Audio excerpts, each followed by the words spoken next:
Hi, I'm Will Benedict, Finance Director for the Proctor dealerships, and welcome to Proctor Car Tips. Today we'll be talking about leasing, the benefits, and is it for you?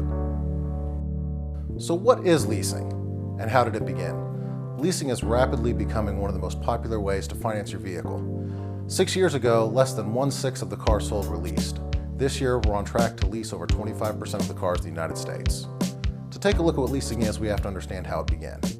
In about 2000 BC, in Sumer, Mesopotamia, people couldn't afford the land to do the crop sharing with. So they would lease or rent the land to the farmers who would grow the vegetables and the crops on it to feed everybody in the entire village. When they were done, the land was taken back by the king and then leased or lent out to somebody else. Leasing became popular in the United States in the early 1800s. The railroad barons, trying to expand all across the United States to bring us all together, didn't have enough money to build both the tracks and buy the trains for them. They would build the tracks, and conglomerate banks would buy these trains, and they would lease the trains to the railroad barons. After 3 or 4 years of paying for them, the banks would take the trains back and lease them to the next railroad baron. This way, they had the capital outlay to build the tracks and didn't have to worry about being able to afford the trains as well. In the 250 years since leasing started in the United States, it has become the most popular way for companies to expense their products. 497 of the Fortune 500 companies currently lease everything from their computer systems, their printers, their fleet vehicles, and their heavy equipment. 8 out of 10 businesses in the United States, including small mom and pop businesses to the largest companies you can imagine, currently lease their equipment. The reason they do is because it makes more fiscal and financial sense for them to do so. If it does for big companies, why doesn't it for us? One of the biggest questions that we get asked is, what is leasing? In its most basic form, leasing is just paying for the amount of time that you use the vehicle. So how does leasing work? It's actually a very simple way of financing a vehicle. You take the sales price of the vehicle and you take what it's worth in 3 years. That's called a residual value. The difference between those two is your depreciation. With a lease, what you're simply paying for is the usage of the vehicle over the time that you've leased it, plus a nominal interest rate. To see how that compares against a purchase, we'll take a look at a scenario side by side of both of those so you can make an informed decision on how to finance your next vehicle. Purchasing a car is the second biggest investment that most people will make in their lives. To compare purchasing for leasing, we have very quickly broken down 2 scenarios for you. Both of these will use the average sales price of a sedan in the United States today, average interest rates, and average values on the cars. As you can see, to purchase a vehicle, including all of your taxes and finance charges, over the next 6-year loan, you're going to pay $37,688. That gives you a payment of $539 over that 72-month time. Keep in mind, that's just the car. That doesn't count everything else you need to do to keep your car in working condition, such as the maintenance, things like your oil changes or tire rotations. It doesn't count repairs. The average ALG repair on these cars is about $1,530, plus a new set of tires over the 6 years at $600. You will have spent, total on your car, $44,700.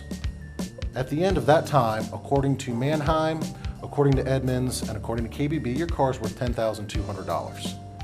Subtract that out, and you have spent $34,560 in real money to purchase and take care of your car over 6 years.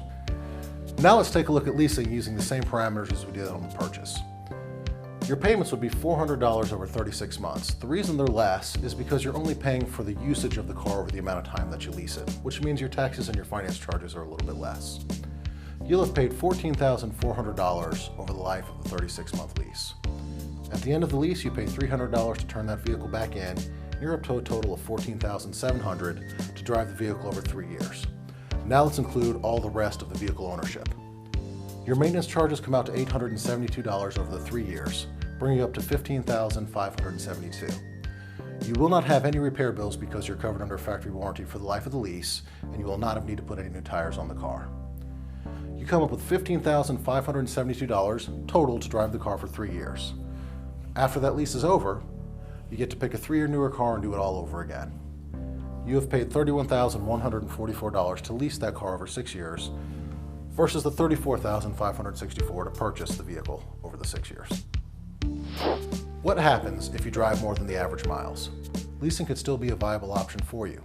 All leases can be tailored to the amount of miles that you drive per year, whether that be 10,000 miles or 20,000 miles.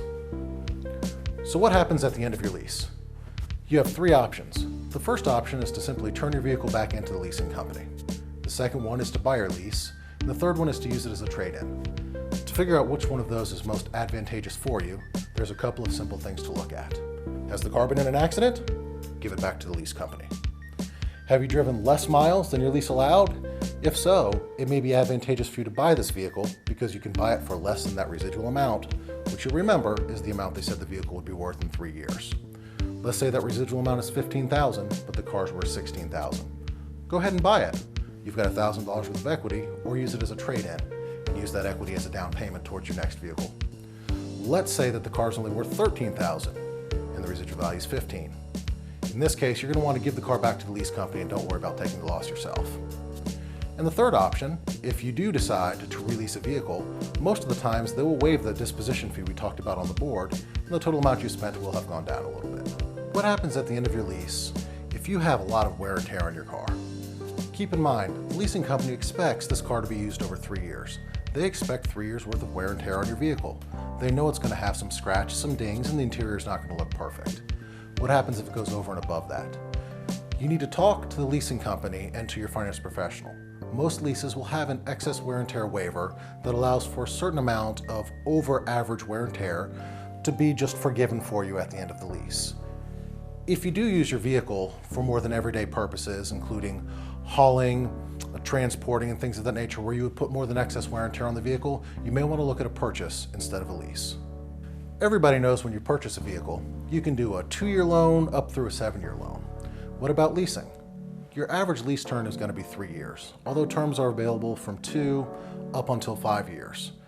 You can also adjust your mileage. Anywhere between 10,000 miles per year up to 33,000 miles per year are acceptable for a lease.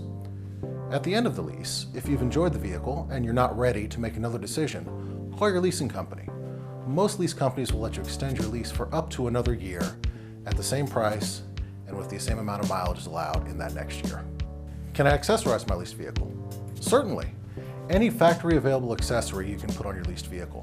One of the great parts is, because once again you're only paying for the usage of that accessory, you wind up paying less than full price. However, aftermarket accessories for the most part are not allowed on a leased vehicle. What happens if I get into an accident in my leased vehicle? It's a great question.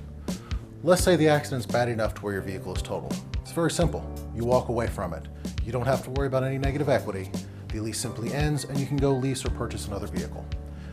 Now, if the accident's not bad enough to total your vehicle, and it appears on the Carfax, at the end of the lease, your vehicle value is going to be a little bit less because of that accident.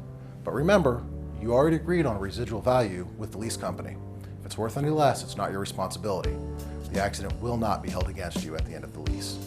Now, let's say the accident wasn't too severe. The mailbox just happened to jump out at you as you were backing out of your driveway. Just like with any purchased vehicle, you want to go ahead and have your insurance company repair any damage before you turn it in at the end of the lease. When is it not advantageous to lease a vehicle? Well, if you're looking for a used car, leasing's not for you. If you're going to be paying with cash, leasing probably isn't for you. If you like to customize your vehicles heavily, leasing probably isn't for you. If you're buying a car for a first-time car driver, you may want to look at something other than a lease. How much money down is required to lease a vehicle? We all know with a purchase, banks like to see 5 to 10% of the vehicle down. With a lease, money down's not recommended. The reason being is you're simply protected for the life of that lease from anything that happens to the car if it gets totaled. You're never in the upside down situation. Can I trade my lease before my lease term is up? It's a great question. Let's say you just leased a beautiful new coupe. But now things have changed. It's a year and a half down the road. You've got a family and you need a sedan. All you do is simply go to your lending institution or lease institution, ask them how much you owe on the car, have your car appraised, how much it's worth, and use it as a trade-in just as you would a normal financed vehicle. My name's Will Benedicts. Thank you for watching our video on leasing. If you like the information, please click subscribe for more Proctor car tips.